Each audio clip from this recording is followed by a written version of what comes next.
Bicara tentang eksploitasi di mana angkanya terus-menerus meningkat, tetapi pada intinya adalah benang merahnya selalu berujung pada kekerasan. Praktik eksploitasi terhadap 17 anak di bawah umur. Sampai hari Senin kita akan lanjutkan, yaitu pemeriksaan DNA. DNA ini untuk menentukan apakah ini orang tua kandung atau bukan. Perdamaian stabilitas. Hak-hak asasi manusia dan pemerintahan efektif berdasarkan aturan hukum adalah jalur penting menuju pembangunan berkelanjutan. Kita hidup di dunia yang semakin terbagi-bagi. Beberapa wilayah menikmati perdamaian yang berkelanjutan, keamanan, dan kemakmuran. Sementara wilayah lain tampak terus-menerus berada dalam lingkaran konflik dan juga kekerasan. Kondisi ini tidak bisa dihindari dan harus diketahui. Soalnya tadi saya jualan, cuma kan waktu itu COVID ya. Karena COVID kan PSBB, nggak boleh muter-muter ke kampung orang kan, adanya lockdown. Jadi saya ikut bukan ini. Tingginya kekerasan bersenjata dan rasa tidak aman memiliki dampak merusak pada pembangunan negara, mempengaruhi pertumbuhan ekonomi, dan juga seringkali menimbulkan rasa dendam di antara komunitas yang bisa berlangsung hingga beberapa generasi. Kekerasan seksual, tindak kejahatan, eksploitasi, dan penyiksaan juga seringkali terjadi dalam kondisi konflik atau jika tidak ada hukum yang mengatur, dan negara harus mengambil tindakan untuk melindungi mereka yang berada di dalam resiko. Kemauan sendiri apa gimana? Kemauan sendiri ya, gara-gara pengen jajan. Biasanya duitnya dipakai apa aja? SDG berusaha mengurangi segala bentuk kekerasan secara signifikan dan bekerja dengan pemerintah dan komunitas untuk menemukan solusi jangka panjang menghadapi konflik dan rasa tidak aman. Kalau bicara eksploitasi, kita akan berhadapan dengan kasus anak-anak yang dimanfaatkan oleh orang-orang dewasa. Gitu ya, diantaranya eksploitasi ini juga mencakup mengenai kekerasan seksual terhadap anak-anak gitu ya. Untuk mengetahui kondisi mentalnya, tentu kita perlu yang sederhana yang bisa kita lakukan adalah melakukan wawancara. Kemudian kita melihat dan mengobservasi tanda-tanda apakah ia mengalami dampak psikologis. Itu bisa kita lihat dari emosinya, bisa kita lihat dari perilakunya. Memperkuat aturan hukum dan mempromosikan hak-hak asasi manusia adalah kunci untuk berjalannya proses ini. Upaya sederhana yang dilakukan di sini itu adalah melakukan konseling, gitu ya. Yang paling lama, yang paling panjang kami lakukan adalah melakukan psikoterapi. Dalam konseling itu sendiri kita lebih mencari tahu seberapa berat dampak psikologisnya, gitu ya. Kemudian kita melihat tanda-tanda psikologis dari emosi. Apabila ternyata itu cukup berat, maka kita lakukan terapi. Itu biasanya bisa selesai dengan 3 kali pertemuan sampai 6 kali bahkan 8 kali pertemuan. Pendekatannya sendiri lebih mengutamakan pendekatan ke kognitif, perilaku dan thinkingnya gitu ya. Kalau yang sudah besar bisa kita tanya dari area kognitif.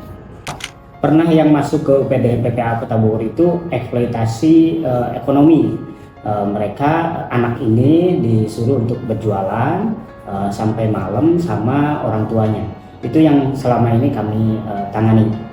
Selain juga mengurangi peredaran senjata ilegal dan memperkuat partisipasi negara-negara berkembang dalam institusi dan pemerintahan global. Mendorong perdamaian dan keadilan adalah satu dari 17 tujuan global yang tersusun dalam Agenda Pembangunan Berkelanjutan 2030. Pertama itu faktor utamanya ya, yang paling sering kita temui itu faktor ekonomi. Jadi orang tuanya itu emang ekonominya itu kurang mampu sehingga mereka mengeksploitasi anaknya, yang pertama itu. Yang kedua itu faktor pendidikan. Karena rendahnya pendidikan orang tua sehingga untuk melindungi anaknya itu sangat kurang sekali, dan inilah yang menjadi salah satu faktor mengapa mereka mengeksploitasi. Sangat mungkin anak-anak yang mengalami eksploitasi mengalami kondisi emosi yang tidak stabil.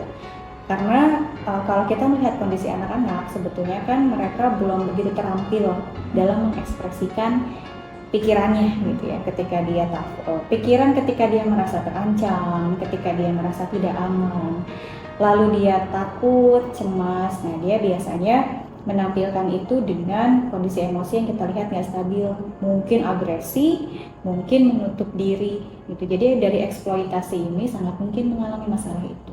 Dan pendekatan terpadu sangat penting demi kemajuan di seluruh tujuan.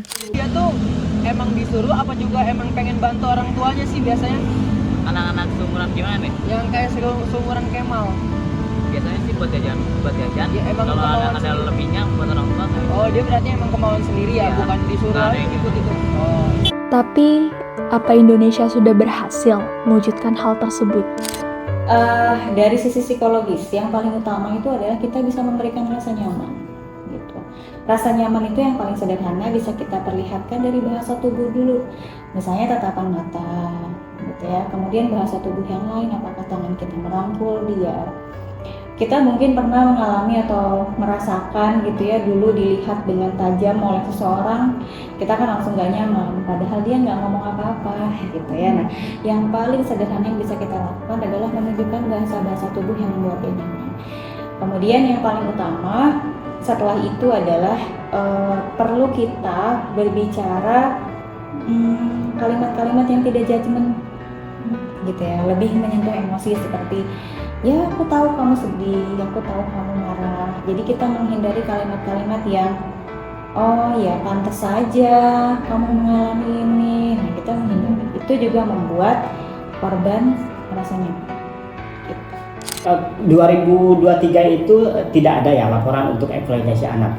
Terakhir itu sekitar bulan Juli di tahun 2022. Itu eksploitasi anak, yaitu anak ini disuruh untuk berjualan dari pagi sampai malam hari, sehingga tersebarlah di media sosial dan kita langsung melakukan visitasi atau berkunjung ke rumah korban tersebut dan melakukan edukasi ke rumahnya. Kita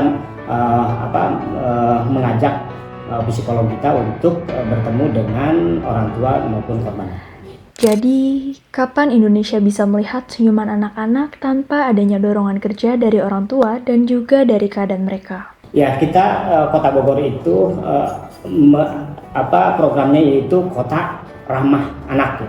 Mudah-mudahan ke depan tidak ada lagi eksploitasi anak khususnya di Kota Bogor, karena kita berharap dengan adanya pendidikan lebih baik khususnya terhadap orang tua, edukasi terhadap orang tua juga lebih baik, kita berharap ke depan tidak ada lagi eksploitasi terhadap anak khususnya.